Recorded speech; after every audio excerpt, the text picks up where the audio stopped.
Hey everyone, welcome to the latest episode of Flywire Healthy Bites.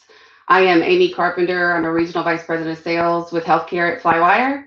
Today we wanted to take some time to address the awesome topic of AI-enabled chatbot technology in healthcare. And for that, I needed an expert. So I've asked Mary Frances Coryell to join us today. So welcome, Mary Frances. Can you take just a couple of minutes and tell us a little bit about yourself? Hey, Amy. Well, thanks for having me today. Yes, for the past 20 years, I have worked for Fortune 500 companies as well as fast growing startups with a focus in technology and services, predominantly in healthcare and higher education. And my passion is on the customer experience. So as we evaluate customers today, in order to reach them, it's not about providing more information. It's truly about, delivering information that is accurate, on demand, as well as fast. So I look forward to having that conversation with you today. Awesome. So excited. Great background. We needed the experts here to help us through this. So let's go ahead and let's chat, or maybe chat bots through this process. So I thought today we'd start by let's talk about the massive adoption, digital adoption in healthcare over the last decades or so. We started with paper and then moving to electronic health records and now we're seeing patients schedule and self-schedule appointments online or setting up payment plans for themselves in a digital fashion. Pandemic kind of threw that on its head, so it accelerated the process, and our providers really had to pivot to understand, how they could connect and care for their patients, but not necessarily, get to see them face to face. So Mary Frances, with hospitals looking to use that digital experience to advance their operations more than ever before, what role do you see technologies like AI and chatbots playing in that process?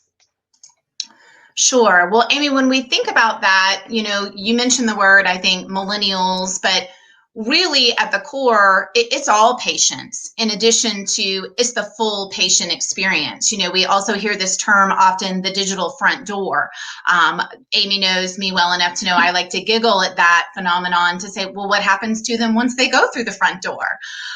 So when we really start to think about that and where AI and chatbots can come into play, it's not only internally to support the providers and their staff and their internal operations, but it's also in regards to that patient experience.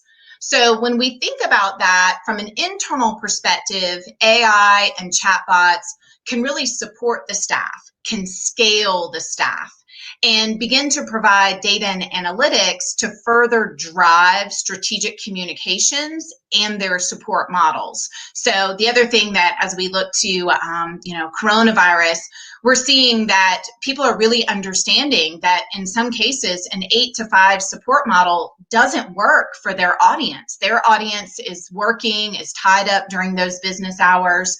So how can they extend to after hours, weekends? Bots, really put that into place. In addition to the fact that the patients now have the ability to confidently self-serve truly anytime and anywhere, which is going to yield data and analytics unlike we've ever seen before. So true, and it's important to really have that 24/7 access. Patients' work schedules have changed. They're often taking care of kids and working and getting on Zoom calls all at the same time. So it's important to really give them that access. You mentioned millennials.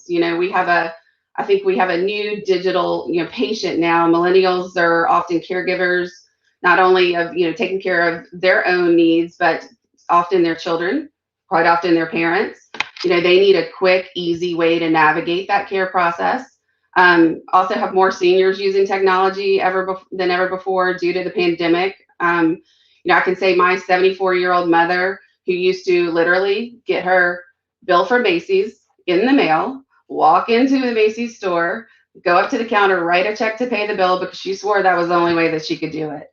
Now I see this woman, complaining because her doctor is not responding back to her fast enough through her questions on the portal. So amazing what this year has done for digital and the demand from patients shifting there. So, with that happening, to you, can you describe who this new digital patient is, and what is it they really expect from their providers today? At the core of that, Amy, we all can relate, regardless of every industry, is that customers are a lot more efficient than they used to be. They don't want to waste time waiting on hold, waiting in a line, standing in a queue. So they expect providers to really rise to the occasion and implement truly a process change that supports an omni-channel 24/7 365 type model. I like to begin to refer to this as the Amazon experience. And a lot of folks, when you initially think about the Amazon experience, you think, okay, omni-channel 24/7 365. But really what that Amazon experience consists of is you have the information when you need it, when you desire it, on what channel you seek it, and it's clear and concise. That is truly the Amazon experience. So it's really critical that information is accessible on demand 24/7, but especially really focusing on those outside of the typical operating hours. So as we all think about, cost and scale and, really massaging and fixing our staff and our models, how can you make that happen without, hiring staff 24/7? That's where AI and chatbots come into play. Yeah, you mentioned the Amazon experience. I think I personally have way too much of the Amazon experience. Boxes just show up at my house. I don't know how it happens. I can click a button and they're here. So, but for healthcare, how can our hospitals and health systems really better communicate with their patients in that kind of Amazon way? When we start to think about I'll use the word that you just said, Amy, better. How do we define better? There's certainly, looking through that pathway of making things available after hours and on the weekends, but there's also beginning to truly understand the voice of the patient. And what exactly do I mean by that? Well, prior to having AI, a chatbot, as a tool in your customer support, I like to refer to it as like a toolkit. You likely have some data around how many calls do we get? When are people calling? What's our hold times? What's our abandonment rates? Maybe you have at a high level around what is the subject of these calls.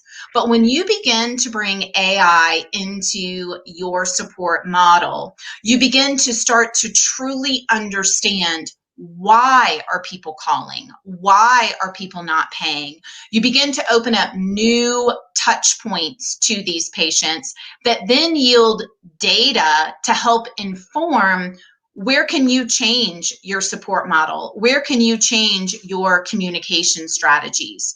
So it's really about providing, scalability around understanding what the person needs to know, when they want to know it, and why they want to know it.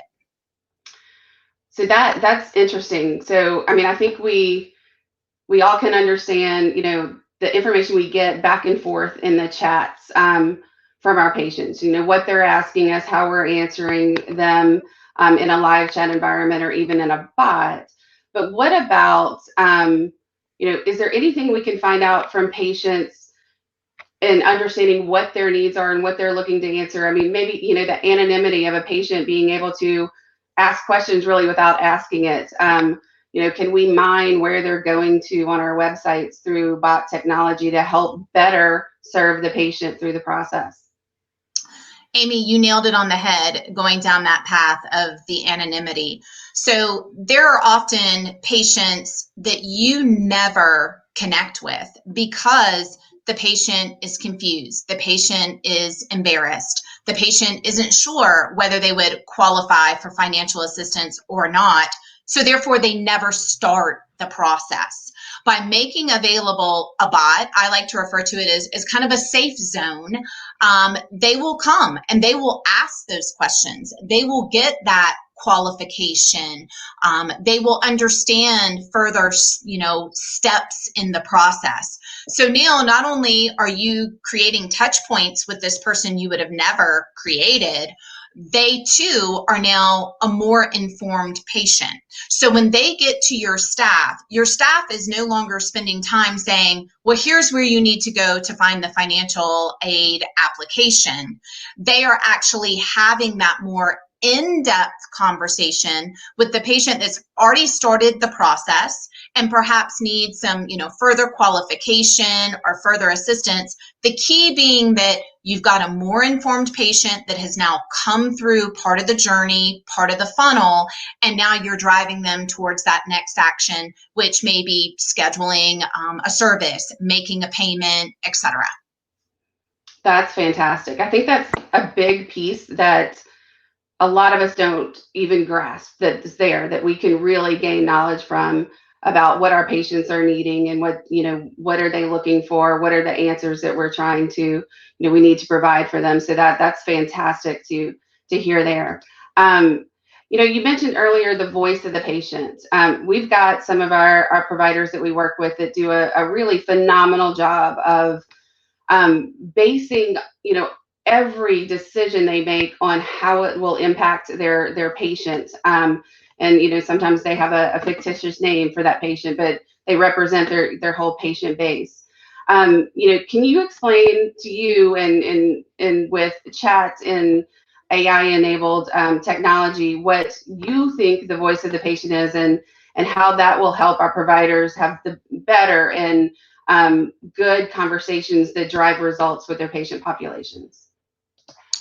You nailed that as well, Amy. As we think about the voice of the patient, prior to AI, how did one capture the voice of the patient? Maybe it was through the surveys. I like to laugh. I still today, whether it be for my children or myself or my spouse, are receiving these giant paper surveys in the mail. And I'm probably embarrassed to say, but I throw them all in the trash. And so they're not receiving. Recycle, Mary Frances, recycle. True, in the recycle. But the point being there that the provider is not receiving my feedback, is not getting any of, the pieces of what was satisfactory, what was not satisfactory. So by bringing in the bot to the equation, that is, we'll go back to what we started our conversation with today, fast, accurate, and on demand. That's a two-way street. That's them delivering information to me that's fast, accurate, and on demand. And that's me delivering information to them that's fast, accurate, and on demand. So when the provider then thinks about how am I driving payments? How am I driving patient satisfaction scores?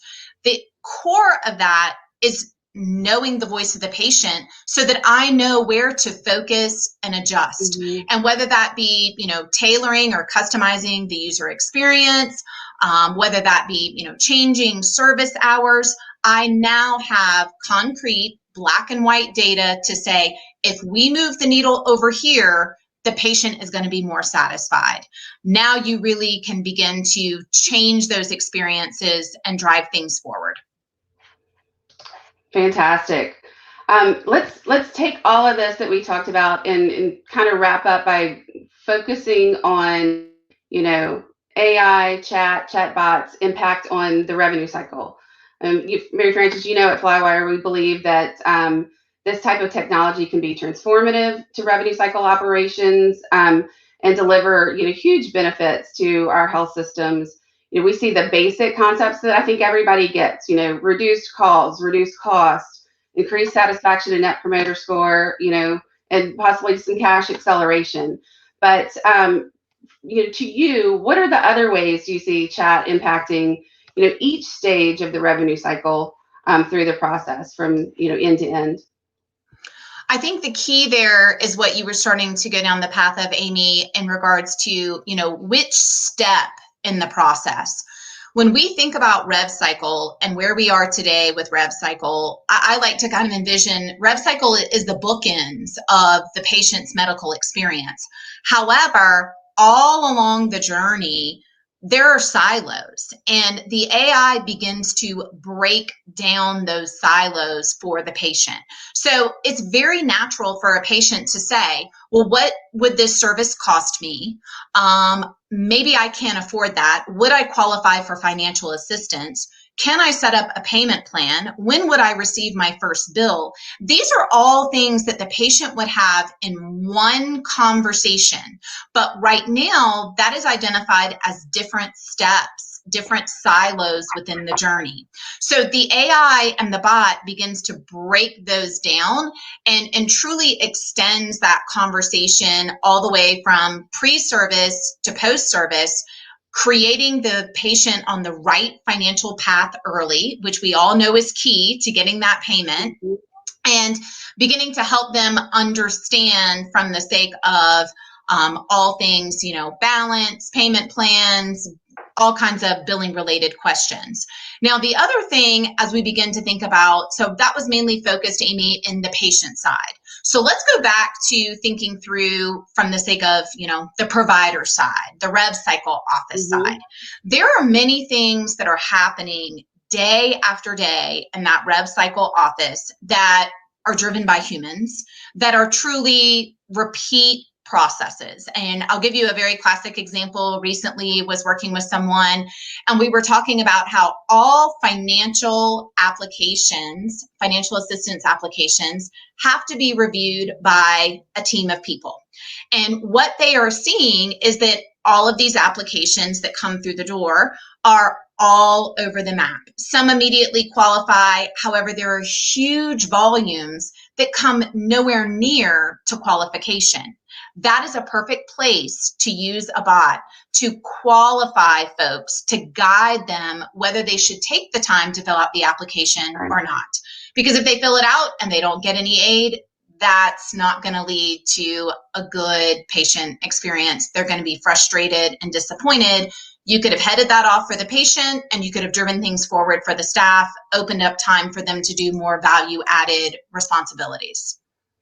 That's exactly true. That's amazing, to think about, because imagine, all of those financial applications, they're providing, tax documents, pay stubs, and it's a lot of work and time, and then to, not get processed through that, that's huge dissatisfier. So that's an awesome way to use this technology to keep them rolling through the process. So I could talk to you, Mary Frances, for hours about this, and we have in the past, but we're running towards the end of time. So I really want to thank you and everybody else for joining us today for this edition of Healthy Bites with Flywire. So appreciate you joining us. Thank you so much. Thanks for having me, Amy.